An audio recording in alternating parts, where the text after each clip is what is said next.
Hi, my name is Hailey Ruiz. And I'm Gabriella Bragaia. Thank you all for joining us today. Our goal is to provide some additional information on different targeted markets. We are seeing a need for further innovation.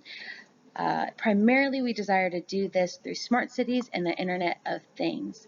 As our key stakeholders, we would like to work together to see where we desire to place our future time and efforts. While the Internet of Things continue to make large contributions, the end goal is to see these devices merge with cities. This is what the industry calls smart cities. In these densely populated locations, we are seeing digital networks and services being joined together with technology to increase the efficiency of day-to-day experiences, whether it be to increase sustainability or to increase resources for everyday citizens in order to obtain access to public safety. These are a few of the overarching goals.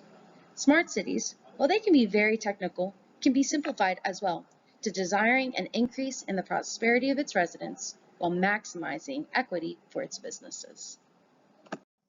One example of this currently happening in America is in New York City. While being ranked the #1 smart city in the United States, it also has gained traction globally, ranked #6 in the entire world for its revolutionizing contactless technology, whether it be through sharing devices, car sharing services, long-ranging Wi-Fi, and its platform opportunities. Annually, there are conventions held in this smart city.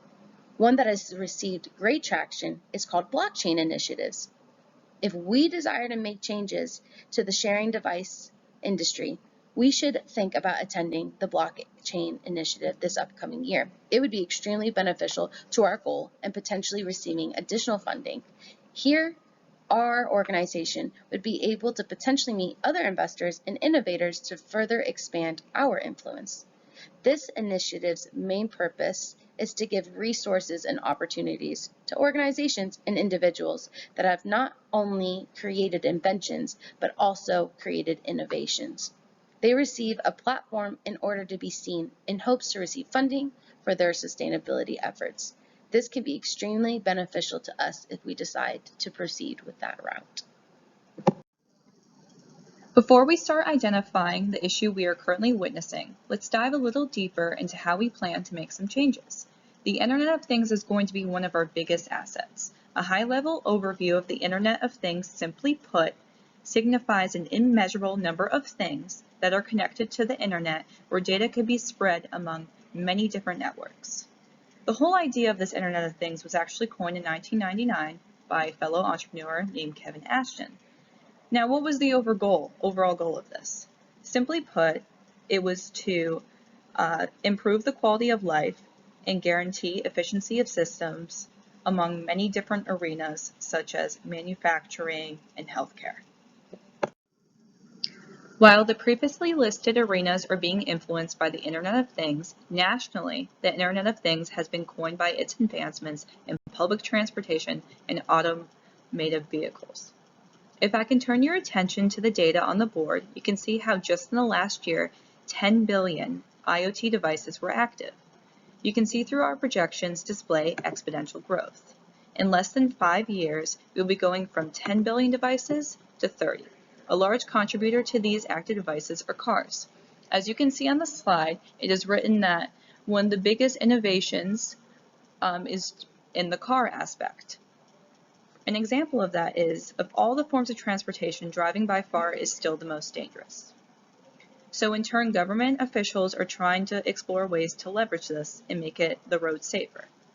For example, the U.S. Department of Transportation is testing the uses of vehicle-to-vehicle communication, which enables cars to sense and respond to possible risks on the road. This last funding cycle, we were given some extremely valuable additional information from a fellow collaborator on 8 essential contributions to effective innovation. But we would like to take a deeper dive into 2 of them: how essential evolving and mobilization is for the expansion of innovation. While the Internet of Things is extremely beneficial, smart cities encompasses the package of taking inventions and turning them into innovations. We are able now to do that effectively by commercializing productivity, sustainability, and livability to target markets because of smart cities. Due to mobilization, we are now able to reach fellow collaborators that are trying to achieve the same goals. And now evolving keeps us in the running of always being able to move with society's goals and as well as any kind of sustainability efforts with the environment. Here is just some of the 78 visions that others are having around the United States to propel their cities into an alignment with smart city initiatives. These are ranging from shared data for trucking traffic to automated shuttles that are powered by solar panels that create opportunities for seasonal sports to be enjoyed by the public year-round, along with multimodal transportation centers. Out of the 78 visions that were submitted just last year, the initiative that won was Oregon, for their efforts of expanding their grid network.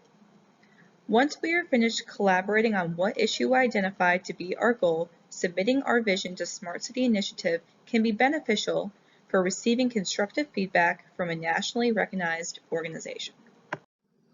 Outside of the struggles we have had with transportation, additional challenges that research has emerged in the Suncoast region has been a rising sea level. There has also been monumental movements done by the younger generations in efforts to raise awareness to the rising sea level seen between the Bay areas. Thankfully, due to the Internet of Things, a lot of research has been done to calculate past rainfall in correlation to the current sea level, as well to make the best efforts to estimate where the sea levels will be in 25 to 50-year increments. Not just Tampa will be affected by the sea levels, but the entire Suncoast region, spreading from Sarasota to Homosassa. In the last century alone, the sea levels have currently raised already 10 inches. We are seeing more global warming effects accumulating upon one another, accelerating the rising sea levels. It is estimated that by 2050, the sea level could rise up to 2.5 feet. If we're unable to come up with a solution to the rising sea level issue, almost up to 11% of Pinellas County's coastal line will be underwater. Although 2050 seems far away, currently, due to the 10-inch rise of sea level we've already experienced, has placed 16,000 of our fellow citizens in high-level danger zones for flooding. The graph before you presents the monumental effects sea level rises will have on our region if we are unable to come up with an innovative new way to stop it. The Suncoast region is not the only one experiencing the negative effects of sea level. The state of Louisiana is experiencing more than 2 times the impact that we are. If you look at the board to the right, there is a graph that shows how much their sea level has increased from 1950 all the way to 2020. It shows that they're up more than 24 inches of what they were prior. There are 4 major causes due to this increasing sea level in Louisiana. They include ice melting from land into the ocean, warming waters that have expanded. There's also a slowing Gulf Stream and sinking land, which actually is the biggest contributor to this. Due to all of this, Louisiana is planning a $25 billion project to help solve this issue. In this project, they plan to build levees, restore shorelines, and relocate entire communities. I think that it could potentially be beneficial for us to mirror their current contributions to the sea level issue. One thing we were extremely surprised to learn about the Suncoast region was how ancient our transportation structure is. This is probably why most of us were almost late to this meeting. Almost 40 years later, and there's been minimal expansion to the foundation of our transportation industry, with a population that has grown 2.6 times what it was in the 70s. Since this population growth and lack of housing, a large population of workers are now having to commute over county lines. This has been one of the key components to the traffic congestion seen throughout our region. Not only is Tampa ranked number 2 out of the top 20 most populated suburban cities, it is also ranked 19th for its transit supply out of those same 20 cities. Here we can see we are not properly supporting our impoverished residences. They are suffering the most from our lack of innovation. Despite the negative transportation impact we are seeing in our region, there is already innovation that has been established in cities across America. For example, IoT provides a cheap and advanced way to optimize performance and bring excellent MRT, which is mass rapid transportation, including other transportation options that include buses, trains, and online transportation. What these do is that they improve services and service delivery in regards to reliability, transport times, and they allow us to better respond to customers' needs.